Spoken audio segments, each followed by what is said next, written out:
Hola, ¿qué tal?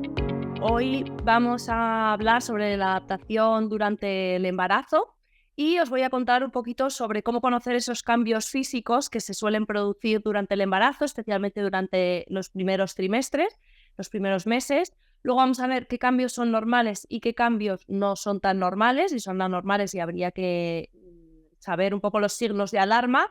Y luego lo que vamos a ver es un poco cómo prepararnos tanto físicamente como psicológicamente. Y también incluir a esta pareja en caso de tenerla, de no ser, incluso cuando somos mamás que no tenemos pareja, podemos tener a alguien, a un acompañante que va a ser fundamental para tenerlo durante todo el embarazo, parto y especialmente durante el posparto. Y así con ese acompañamiento y sabiendo todo este tipo de información, pues poder bajar o disminuir esos miedos que nos crean pues tanto el embarazo como el parto como el posparto.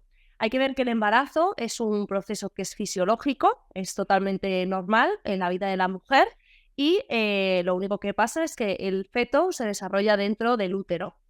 La duración del embarazo aproximadamente, antiguamente se trataba en meses, pero se ha visto que al final no son 9 meses como tal, sino que son un poquito más bien tirando ahí en meses, y lo que estamos viendo es que son unas 40 semanas, ¿vale? Más 15 días arriba, menos 15 días abajo, es decir, son entre las 37 y las 42 semanas aproximadamente, es lo que llamaríamos un embarazo a término.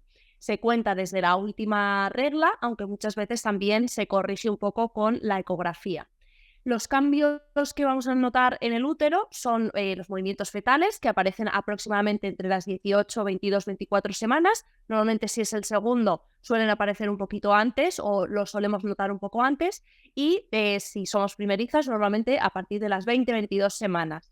A partir de las 24 semanas, si viésemos que no notamos a nuestro bebé, es importante que se lo comuniquemos a nuestra matrona o ginecólogo, ya que habría que valorar que todo está bien. Y a raíz de esos movimientos, el bebé se tiene que mover todos los días, varias veces, para decirnos que el movimiento al final es bienestar fetal. O sea, que el bebé se tiene que mover todos los días, varias veces al día, para asegurarnos que ese bebé está bien. También va a cambiar lo que llamamos la altura uterina. El útero obviamente se va haciendo más grande para que el bebé vaya cabiendo. Y luego vamos a ir notando más cambios de tipo aparato digestivo. El aparato digestivo podemos ver digestiones más lentas, podemos ver mayor saciedad, con menos alimentos, nos llenamos antes, pero tenemos más hambre o más frecuentemente tenemos más hambre.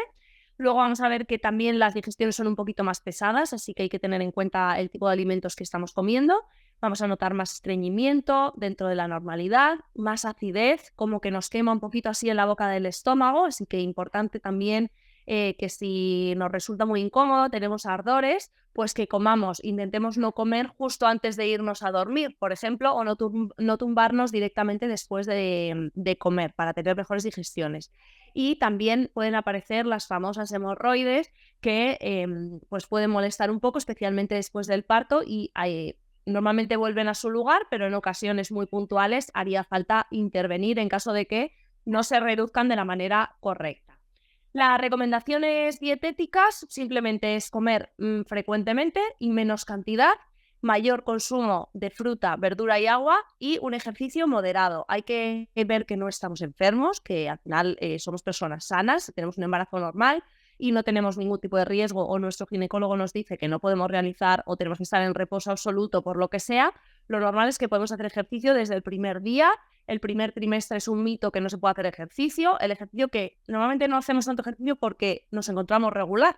Así que si nos encontramos bien, podemos hacer ejercicio que no sea de impacto y a poder ser siempre que sea controlado por un profesional dentro de la maternidad, ¿no? Un fisioterapeuta, un preparador físico, pero siempre que esté adaptado a la mujer embarazada. Evitar comidas grasas, sobre todo copiosas, picantes o bebidas gaseosas, y sobre todo, como os he dicho, evitar acostarse antes de 1 o 2 horas aproximadamente después de comer. Que tengáis en cuenta que en el primer trimestre es cuando menos tenemos que aumentar esas calorías, y los kilos aproximadamente deberían ser depende si el índice de masa corporal, es decir, nosotros somos más delgaditos, tenemos más margen, y si partimos de una obesidad, pues tendríamos menos margen, pero aproximadamente entre 9, 12, 13 kilos más o menos, ¿vale?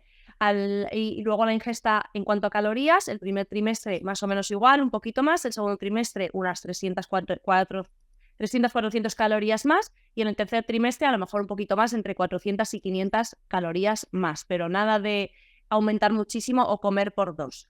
Lo que no se recomienda es cafeína, teína, alcohol, tabaco y obviamente tampoco las drogas. Y comidas que a lo mejor tienen mayor riesgo, por ejemplo, las cosas que no estén cocinadas, como las salchichas, fiambres, embutidos, a menos que obviamente estén cocinados. Los quesos, por ejemplo, como feta, brie, quesos azules, esos quesos que no están pasteurizados, que no están procesados a altas temperaturas, esos quesos no estarían recomendados. Patés también que estén crudos tampoco. Y tipo, pues pescados tipo sushi, aunque bueno, aquí hay unos estudios que dicen que si está congelado se podría comer, pero bueno, las recomendaciones por nuestra parte es que todo alimento crudo intentemos evitarlo para no tener ningún riesgo, y la leche, por ejemplo, que siempre esté pasteurizada.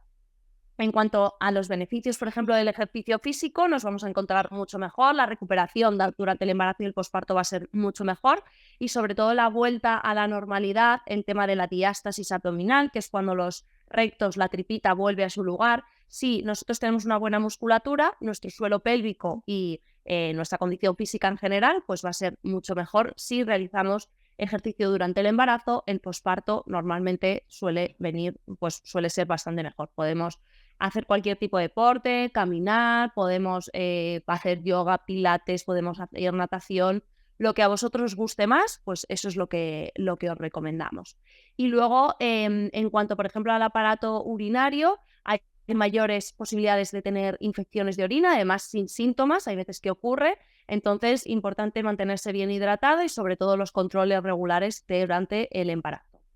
Y los cambios en la piel, podemos así, para finalizar, podemos notar tanto estrías, podemos que podemos ponernos hidratación desde el principio, la línea alba, que es esa línea marroncita que solemos ver durante la tripa, no todo el mundo la tiene, no es bueno ni malo, simplemente es una cuestión de melanina, de pigmentación de la piel. Y luego podemos ver a lo mejor que tenemos algunas manchitas. Es importante que nos cuidemos mucho, que nos pongamos mucha hidratación, pero sobre todo protección solar. Y para finalizar, los motivos de urgencia serían para ir al hospital durante todo el embarazo, sería sangrado vaginal, escozor al orinar o una frecuencia, normalmente aumenta, pero una frecuencia demasiado frecuente, o que vas a ir al baño y no puedes hacer pipí, pues entonces deberíamos ir también al hospital. Fiebre, dolores de cabeza recurrentes, salida de líquido por la vagina. En cuanto al flujo, es cierto que suele aumentar a finales del embarazo, pero salida de líquido, contracciones que sean dolorosas, molestas, y contracciones que no cesan, especialmente si es menos de 37 semanas, ya que sería un parto prematuro y es importante que lo controlemos durante el embarazo. Así que con esto espero que os haya servido esta pequeña información, y nada, en el siguiente vídeo os hablaremos de otro tipo de información más centrada en el parto y en el posparto.